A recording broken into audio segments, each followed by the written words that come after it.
கொடுக்கறது வந்து பார்த்தீங்கன்னா குர்ஆன் வசனமே இருக்குது. எப்படின்னா நீங்கள் கொடுப்பதை பிறருக்கு தெரியாமல் கொடுங்கன்னு இருக்குது ஒன்று. அதே நேரத்தில் நீங்கள் கொடுப்பதை பிறர் பார்க்கும் அளவுக்கு கொடுங்கன்னு இருக்கு. ஆனால் இந்த நாதாரி செஞ்சது ரெண்டுத்துக்குமே சம்மந்தம் இல்லாத விஷயம். பண்ண விதமே காரில் உட்காந்துட்டு பெரிய லார்டில் மாரி கண்ணாடி கையை விடாத கண்ணாடி கையை ஒரு இறக்கின்றது.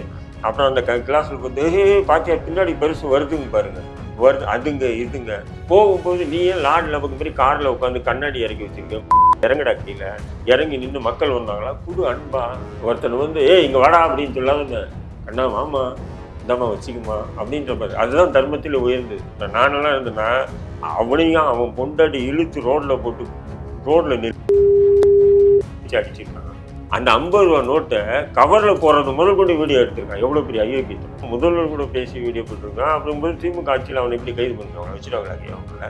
ஆனால் ஏன்டா நீ வீடியோ எடுத்த, நீ ஏன்டா அதை வெட்டின அப்படின்னு சொல்லி இவன் மீது வழக்கு போடாமல் செவிலியர் மீது வழக்கு போட்டிருக்காங்க. எவ்வளோ பெரிய திமுக திராவிட மாடல். உங்கள் மாடல் பாருங்கள், இப்படி திருமணம் வீடியோ எல்லாம் வந்துச்சு. அவன் வீடியோ ஒன்று தான் வரல, சாந்தி முகூர்த்த வீடியோ மட்டும்தான் வரல.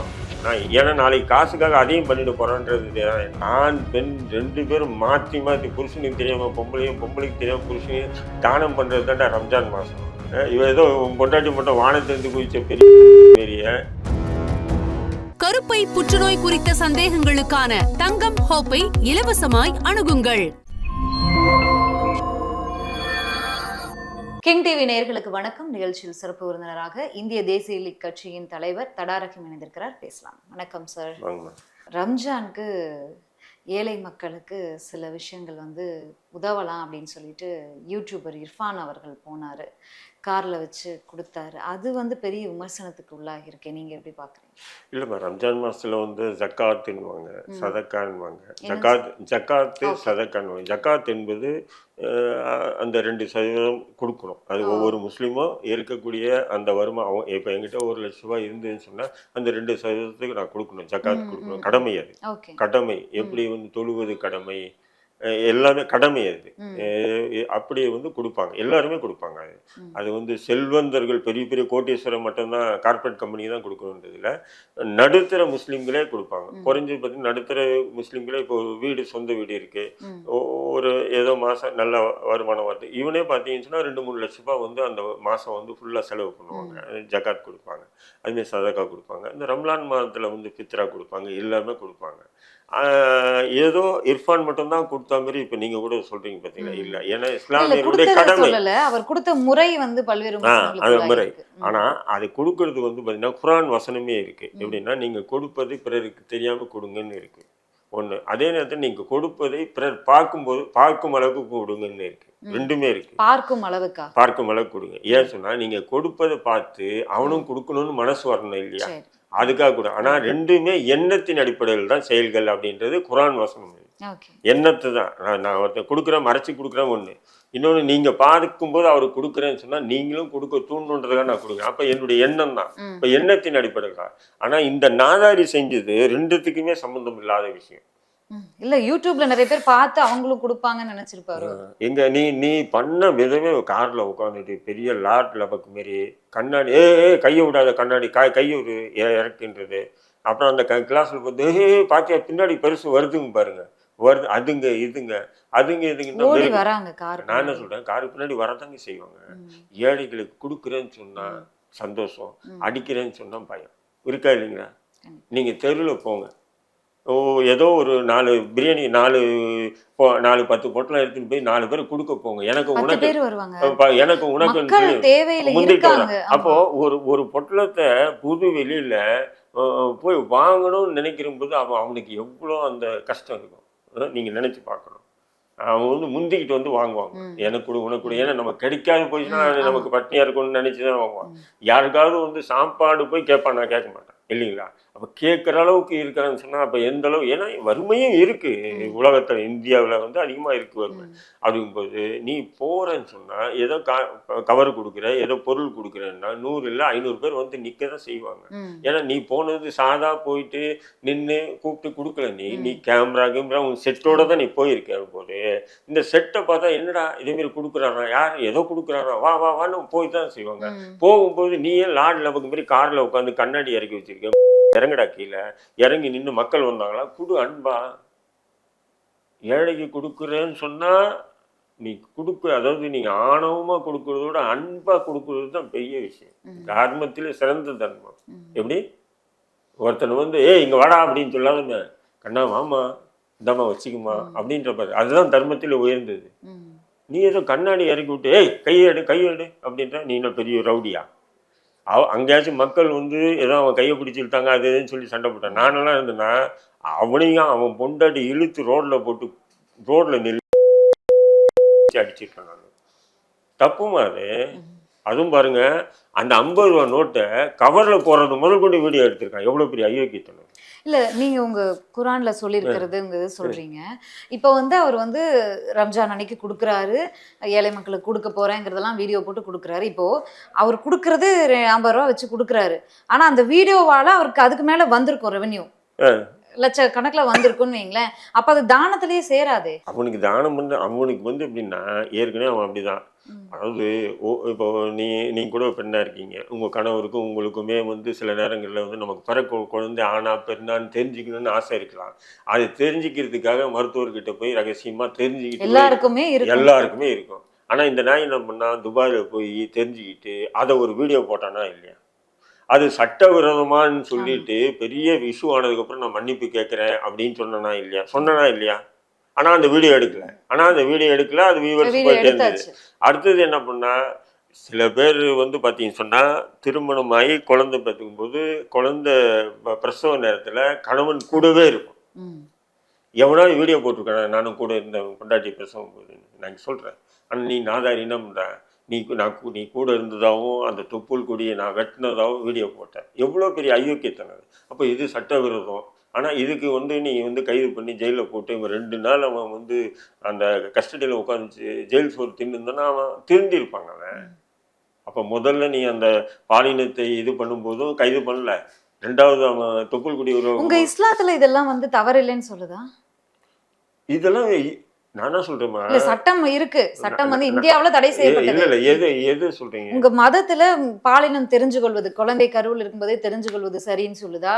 இந்த அதற்கு பிறகு இந்த மனைவி அறுவை சிகிச்சை அந்த வீடியோ இதெல்லாம் சரி இல்லை. அதாவது மார்க்க அடிப்படையில் பார்க்கும்போது பாலினத்தை வந்து ஏன் தெரிஞ்சுக்கிறீங்க?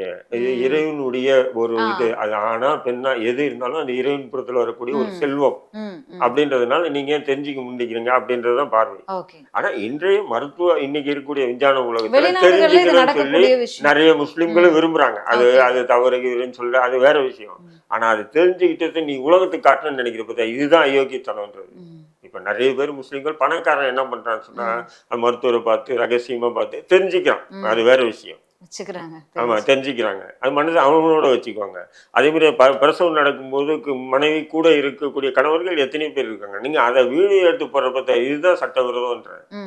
அப்போ சட்டவிரோதமா அவனை கைது பண்ணி ஜெயில போட்டிருந்தானா அவன் திருந்திருப்பான். சரி, திமுகவுக்கு ஜால்ரா போடக்கூடிய ஒரு அவர் மேல நடவடிக்கை எடுக்கல நினைக்கிறீங்க? ஏன்னா உதயநிதி ஸ்டாலின் கூட உட்காந்து சாப்பிட்டுட்டு வீடியோ போட்டிருக்கான், கனிமொழி கூட பேசிக்கிட்டு வீடியோ போட்டிருக்கான், முதல்வர் கூட பேசி வீடியோ போட்டிருக்கான். அப்படிங்கும்போது திமுக ஆட்சியில் அவனை எப்படி கைது பண்ணிடுவாங்க? வச்சுருவாங்களா அவன் மேல? ஏங்க அந்த செவிலியர் மீது கூட இவர் சுகாதாரத்துறை அமைச்சர் வந்து நடவடிக்கை எடுத்தாருங்க. அவன் தொப்புள் கொடி அறுக்கும்போது செவிலியர் பக்கத்துல இருந்தாங்க. ஆனா ஏன்டா நீ வீடியோ எடுத்த, நீ ஏன்டா அதை வெட்டின அப்படின்னு சொல்லி இவன் மீது வழக்கு போடாம செவிலியர் மீது வழக்கு போட்டிருக்காங்க. எவ்வளவு பெரிய திமுக திராவிட மாடல். உங்க மாடல் பாருங்க எப்படி இருக்கு. இது அநியாயம் இல்லையா? அந்த பொம்பளை பாவம் என்ன போகும், சம்பளம் தான் போயிருக்கும் அதுக்கு. அப்போ அதே மாதிரி ஒரு வயதான பெண்மணியை கார் ஏற்றி கொன்ன நீ கடைசி என்ன பண்ணிட்டான்னு உனக்கு செட்டிங் இருக்குனால போலீஸ்லேருந்து எது ஒன்றும் பண்ணலாம் இல்லையா? போலீஸ் என்ன பண்ணிச்சு, யாரோ ஒரு ஆளை பிடிச்சி அவன் தான் டிரைவிங் வந்தான், அவன் தான் ஓட்டிகிட்டு வந்தான், அவன் ஏற்றிட்டான்னு சொல்லி வழக்கை அப்படி முடிச்சிட்டிங்க. அப்போது நீ அன்றைக்கே இந்த திமுக அரசு அவன் மீது வழக்கு போட்டு ஜெயிலில் போட்டுருந்தா இன்னைக்கு ஏழைகளை வந்து இப்படி கேவலப்படுத்த மாட்டான். ஒரு மன்னிப்பு கோரியிருக்காரு. எனக்கு வந்து தெரியல, நான் வந்து என் ஒய்ஃபோட போயிருந்தேன், அந்த சூழலை எப்படி கையாடுறதுன்னு எனக்கு தெரியல அப்படின்னு சொல்லியிருக்காரு. நான் உதவி மன்னிப்பு கேட்டிருக்கானா? நானும் அந்த இடத்துல மன்னிப்பு கேட்டிருக்கானா? எப்போ கேட்டான்? வீடியோ போட்டிருக்காரு. அப்படியா? அப்போ அந்த வீடியோ ஏன் நீக்கல? அயோக்கியத்தனம் நம்ம செஞ்சது தவறு தான் அப்படின்னு தெரியுது இல்லையா? அந்த வீடியோ இன்ன வரையும் நீக்கல தெரியுமா? இப்பதானே வைரல் ஆயிட்டு இருக்கு வீடியோ. அப்போ வீடியோவை நீ நீக்கல இல்ல, அப்போ நீக்காம நீ மன்னிப்பு கேட்கறேன்னு சொல்லி நீங்களும் மன்னிப்பு கேட்டான்னு சொல்றீங்க பாத்தீங்களா? இல்ல சார், அவர் மன்னிப்பு கேட்டு ஒரு வீடியோ போட்டிருக்காரு. மன்னிப்புல இந்த வார்த்தைகள் இருக்கு. அப்போ நீ மன்னிப்பு கேட்டேன்னு சொன்னா அந்த வீடியோவை நீக்கி இருக்கணும். அதுல குறைஞ்சபட்சமா நம்ம வந்து ஏத்துக்கிட்டு இருக்கலாம். இல்ல இப்ப எனக்கு அந்த சூழல் எப்படி கையாடுறதுன்னு தெரியல அப்படின்னு சொல்லியிருக்காரு. நானும் அங்க இருந்து வந்தவன் தான், எனக்கு தெரியும் என்ன நீங்க கஷ்டம்னா எங்க என்ன இருந்து வந்த நீ அப்படின்னு. இப்படி கேமராவோட வந்தியா? இல்ல கஷ்டப்படுற குடும்பத்துல இருந்து வந்தவன் தான் நானு, என்ன ஏன் இப்படி எல்லாம் பேசுறீங்க அப்படின்னு கேக்குறாரு. நான் என்ன சொல்றேன், அது தவறுதான். ம். நீ வருந்துட்டு இல்லையா, அந்த வீடியோ நீக்கி இருந்தாலும் குறைஞ்சபட்சம் அவனை மனுஷனா ஏத்திட்டு இருக்கலாம். ம். இன்ன வரையும் அந்த வீடியோ எடுக்கல. ம். அந்த வீடியோ வந்து இன்னும் லாக்ஸ் கணக்கில் பார்க்கணும், அதன் மூலியமா வருமானம் வரணும், ம். ட்ரெண்டிங் ஆகணுன்றது தானே உன்னுடைய எண்ணம். அப்படி இருக்கும்போது நீ மன்னிப்பு கேட்கறதுக்கு எந்த வகையில நீ அருகதையே இல்லையா உனக்கு? நீ அதாவது அதை நீக்கிட்டு மன்னிப்பு கேட்கணும் இல்லையா? நான் ஒரு தவறு செஞ்சிடறேன், ம். அப்போ அந்த தவறை நான் திருத்திக்கிட்டு தான் நான் மன்னிப்பு கேட்க முடியும். ம். தவறை திருத்திக்காம மன்னிப்பு கேட்டேன்னு சொன்னா எப்படி மன்னிச்சுக்க முடியும்? அப்போ இது வந்து முழுக்க நீங்க வந்து மன்னிப்பு கேட்டான்னு சொல்றீங்க. இன்னும் அந்த வீடியோ நீக்கல. அந்த வீடியோ நீக்கும் போது இப்போ 1.5 மில்லியன் போயிருக்குன்னு வைங்களேன். 1.5 மில்லியன் 1.25 மில்லியன் போயிருக்குன்னும் போது அப்போ அந்த வருமானத்துக்காக நீ பண்றேன்னா அதுக்கு வந்து வேற எதனா தொழில் செஞ்சிருக்கலாமேன்றேன். அதுக்கு வந்து பொண்டாட்டியும் கூட்டும். இது மட்டும் இல்லை, அவனுடைய தங்கச்சி அக்காவளோ அப்புறம் அவங்க அம்மா இதெல்லாம் என்னன்னா அந்த கவர்ல காசு போடுறாங்களா, 50 ரூபா காசு போடுறாங்களா. ஏண்டா இது வெளியும் உலகத்துல அது நீ கொடுத்தது கூட நீ வெளியே வந்து கொடுத்துக்கலாம். கவர்ல போடும்போது வீடியோ எடுத்திருக்கேன்னா எவ்வளவு பெரிய ஐயோக்கியங்கிறாம சொல்லுங்க. 50 ரூபா கொடுக்குறாரு தெரியணும்ல சார். நான் உண்மையிலே 500 ரூபான்னு நினைச்சேன். நான் உண்மையிலே போடுற கவர்ல அந்த பார்த்தா 500 ரூபான்னு நினைச்சேன். கடைசியா ஒரு பெண்ணு தான் எனக்கு ஃபோன் பண்ணி சொல்லிச்சு 500 ரூபாய். நான் ஒரு ட்வீட் போட்டேன், 500 ரூபாய் போடுறதுக்கு என்னென்ன 500 ரூபாய் இல்லை நல்லா பாருங்கண்ணே அது 50 ரூபான்னு சொல்லிட்டு ட்வீட்ல பதில் போட்டுது. அப்புறமா தான் பார்க்குறேன் 50 ரூபா அது கர்மம். ஏண்டா நாய், நீ 50 ரூபா டீக்கு வந்து இன்னைக்கு வந்து ஒரு டீக்கு 50 ரூபா ஆகுதுங்க. சாதாரணமாக நோம்பு நேரத்தில் ஏழை முஸ்லீம் கூட சாப்பிட்டுட்டு ஒரு 500 ரூபாய் எக்ஸ்ட்ரா கொடுத்துட்டு போவான். இன்னைக்கு யாருன்னா வந்தாங்கன்னா ஒரு 5 பேருக்கு சோறு போட்டுருங்கன்னு கொடுத்துட்டு போறாங்க. இந்த ரம்ஜான் மாசத்துல முஸ்லீம்கள் செய்வானுங்க. இல்ல இப்போ நாங்க இருக்கிற ஏரியாலேயே வந்து முஸ்லிம்ஸ் நிறைய வீடுகள் இருக்கு. செவ்வாய்க்கிழமையோ வியாழக்கிழமையோ தெரியல, நிறைய பேர் வருவாங்க. இப்போ மாடியிலிருந்து பை போட்டு அதுல 100 ரூபா போட்டு 3 பேர் இருக்கீங்களா பிரிச்சுக்கோங்கம்மான்னு இது வந்து ரெகுலரா டே டு டே இதுதான் நடக்குது. ரம்ஜான் மாசத்துல வந்து அதிகம் என்ன சொன்னா, இப்ப நான் ஹோட்டல்ல சாப்பிட்டேன்னு வச்சுக்கலாம், சாப்பிட்டுட்டு என்ன பண்ணுவேன், அதாவது நான் நோன்பு இல்லை நான் சாப்பிட்டுட்டு வரேன், இல்லைன்னா நோன்பு இருந்தா கூட ஹோட்டல்ல போய் என்ன பண்ணுவாங்கன்னா ஒரு 1000 ரூபாய் கொடுப்பாங்க. கொடுத்துட்டு எவ்வளோங்க ஒரு சாப்பாடு 100 ரூபாய், சரிங்க ஒரு 10 பேருக்கு யாருன்னா கொடுத்துருங்கன்னு ஹோட்டல்காரனு கொடுத்துட்டு வந்துடுவாங்க. ஏன்னா நீ சாப்பாடு யாருன்னா வராங்க இல்லையா, சாப்பாடு பசிக்குதுன்னு அவங்களுக்கு சாப்பாடு கொடுத்துட்டு இந்த காசை எடுத்துங்கன்னு சொல்லுவாங்க. அதே மாதிரி டீ கடையில் போய் காசை கொடுத்துட்டு அப்படி பண்ணுங்க வருவாங்க. இது வந்து ரம்ஜான் மாசத்துல எந்த அளவுக்கு நான் சொல்ற பெரிய பணக்காரன் பெரிய வருமானம் இல்லை, சாதாரணமான பணக்காரன் சாதாரணமான வருமானம் உள்ளவனே இதை செய்யறான்ற நான். அப்படின்னும் போது நாதாரி நீ செஞ்சுட்டு 50 ரூபாய் கவர்ல போடுறது முதல் கொண்டு வீடியோ எடுத்து வச்சுக்கலாம். அதுல அவன் பொண்டாட்டி அவன் அம்மா அவன் அக்கா இது வேற எல்லாரையும் வந்து இவரு அவன் பாருங்க திருமணம் வீடியோ எல்லாம் வந்துச்சு. அவன் வீடியோ ஒண்ணு தான் வரல, சாந்தி முகூர்த்த வீடியோ மட்டும்தான் வரல வந்து. நான் ஏன்னா நாளைக்கு காசுக்காக அதையும் பண்ணிட்டு போறான்றது எனக்கு. ஏன்னா இவனை வந்து நம்ம எச்சரிக்கிறது மட்டும் இல்லை, அவனை வந்து சப்ஸ்கிரைபே பண்ணக்கூடாது, அவன் இது பண்ணணும். அவனை எல்லாருமே இது பார்க்கக்கூடியவங்க அத்தனை பேரும் அவனுக்கு ஆதரவாளர்களாக தான் நான் பார்க்குறேன். அப்போ அத்தனை அயோக்கியன் உலகத்தில் இருக்காங்களான்னு நான் பார்க்குறேன். நான் மன்னிப்பு கேட்கும்போது ஒரு வார்த்தை சொல்லியிருக்காரு, நானும் ரொம்ப கஷ்டப்பட்ட குடும்பத்துல இருந்து வந்தவன் தான், எனக்கு கஷ்டம்னா நல்லா தெரியும் அப்படின்னு சொல்லியிருக்காரு. ஆமாம், கஷ்டப்பட்டு தான் நீங்கள் வந்து உதயநிதி ஸ்டாலின் கூட உட்காந்து பேசியிருப்பேன். நீங்கள் கூட தான் நிறைய உதயநிதி ஸ்டாலினை கூப்பிடுங்க ஒரு இன்டர்வியூக்கு. அதுவும் எனக்கு தெரிஞ்சு ஒரு நீண்ட காலமாக இருக்கீங்க நெறியாளராக, வருவாங்களா? சரி உதயநிதி கூட வேணும், கனிமொழிக்கிட்ட ஒரு இன்டர்வியூ எடுங்க, நீங்கள் வந்துடுவாங்களா? சொல்கிறேன் நான். ஏன்னா நீ எப்படியாப்பட்ட சாதாரண கீழேருந்து வந்தாலும் அதுக்கு தான் நான் சொல்கிறேன். அந்த வீடியோ முழுசாக பார்த்துருப்பீங்கன்னு நினைக்கிறேன். அதில் வந்து இர்ஃபான் அவர்கள் அவர் மனைவி கிட்ட சொல்லுவாங்க. நீங்கள் அவர்கள் என்னும்போது எனக்கு சரி, இர்ஃபான் வந்து மனைவி கிட்ட சொல்லும்போது அதாவது நான் வந்து நிறைய பேருக்கு உதவி பண்ணுவேன், என் கூட அமைஞ்ச என் ஒய்ஃபை வந்து நீங்கள் உதவி பண்ணுங்கன்னு சொல்லி சப்போர்ட் பண்ணுறாங்களே அது வந்து பெரிய விஷயங்க. அது நிறைய வீட்டில் என்ன சொல்லுவாங்க, அம்மா ஒய்ஃப்லாம் வந்து உதவி பண்ணாத நீ ஏன் காசை கரியாக்குறேன்னு சொல்லுவாங்க.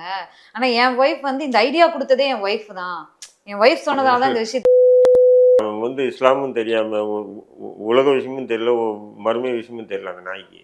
ஏன் ஆண் பெண் 2 பேரும் மாற்றி மாற்றி புருஷனுக்கு தெரியாமல் பொம்பளைக்கு தெரியாமல் புருஷனையும் தானம் பண்ணுறது தான்டா ரம்ஜான் மாதம்.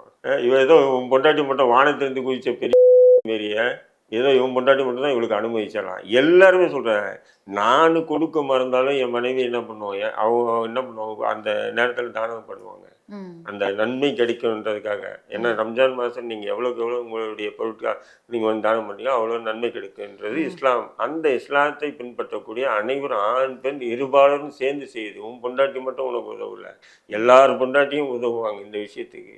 மற்ற நேரங்களில் ஒன்றா ஏங்க இருக்கிறது நமக்கு நீங்கள் கொடுத்துட்டீங்கன்னா என்ன கஷ்டப்படுதுன்னு அது ஒவ்வொரு பெண் மனைவியும் சொல்லக்கூடிய வார்த்தை. ஆனால் ரம்ஜான் மாதத்தில் அப்படி யாருமே சொல்ல மாட்டாங்க, கொடுங்கன்னு தான் சொல்லுவாங்க. இதுக்கு முன்னாடியும் வந்து அவங்க இர்ஃபான் வீடியோ போடும்போது இர்ஃபானோட அக்கா வந்து தலையில வந்து துணி போடலை அப்படின்னு சொல்லி கெட்டவாதையில் திட்டினது அது ஒரு பிரச்சனையாச்சு. இதெல்லாம் வந்து நிறைய பேர் இது வந்து சகஜமா நடக்கக்கூடிய எனக்கு வந்து என்ன மட்டும் டார்கெட் பண்றாங்க அப்படின்னு சொல்லி இல்ல எனக்கு வந்து எப்படின்னு சொன்னா ஃபர்ஸ்ட் அவனை யாரு இர்ஃபான்னு எனக்கு தெரியாது. அந்த வீடியோ தான் ஒருத்தன் வந்து அனுப்பி எனக்கு பாருங்க இவன் இப்படியே பண்றாங்க அப்படின்னு. யார் அப்படின்னு சொல்லிட்டு அப்பதான் நான் அந்த வீடியோ தான் ஃபர்ஸ்ட் பாக்குறேன். அது எப்படின்னு சொன்னா யார்கிட்ட போன்ல பேசிக்கிட்டு வீடியோ எடுப்பான், இப்போ லைவ் எடுக்கிற மாதிரி எடுப்பான், வீடியோ எடுப்பான். அது எப்படின்னு பேசும்போது இப்படிதான் சொல்றேன், தலையில் துண்டை போடு, அப்புறம் அதுக்கு 4 பேரை வந்து என்னை கேரி தூக்குவோம் அப்படின்னு சொல்றான். அவன் நான் என்ன சொல்றேன், சரி நீ அதை பேசிட்டேன், அதை கட் பண்ணிட்டு வீடியோ போட வேண்டியதானே யூடியூப்ல. அப்போ நான் அப்படியே போடணும். அப்போ வந்து பிற மத்தியில வந்து தன்னை வந்து பரிசுத்தம் மாதிரி காட்டிக்கணும். அப்போ இது வந்து இவன் பிளான்ட் ஒர்க். இந்த வீடியோல கூட இப்ப நீங்க பேசும்போது இந்த மாதிரி ஒரு சம்பவம் நடந்துருச்சு, அந்த நபர்களை வந்து அசிங்கமா பண்ணாதீங்கம்மா அப்படி இப்படின்னு பிடிச்சி கார்க்குள்ள கை விடுறாள் வச்சுக்காதீங்க, அப்படி உங்களுக்கு கொடுக்கதானே வந்திருக்கேன் அசிங்கமா நல்லா திட்டுறாரு. இதெல்லாம் எடுத்தாச்சு, இதையெல்லாம் கட் பண்ணிட்டு கூட வீடியோ போட்டிருக்கலாமே. அதுல வந்து ஒரு ஒரு ஃபைட் சீன் போடுற மாதிரி பிஜிஎம்லாம் போட்டு இந்த மாதிரி எடிட் பண்ணி போட்டிருக்காரு. ஏங்க நீ வந்து இப்படி போனதே தப்புமா. எந்த நாதாரி இப்படி போய் தானம் பண்ணவும் மாட்டாமா, கேமரா வீடியோ அந்த ஒரு செட்டிங்கோட. அப்போ நீ செட்டிங்கோட போகணுன்னா உன் கையை பிடிச்சி மட்டும் இல்லை, கோபம் வருது எனக்கு. இதோட நிப்பாட்டிங்க ஒருக்கின. நன்றி சார், நன்றி. மீண்டும் சந்திக்கலாம். கருப்பை புற்றுநோய் குறித்த சந்தேகங்களுக்கான தங்கம் ஹோப்பை இலவசமாய் அணுகுங்கள்.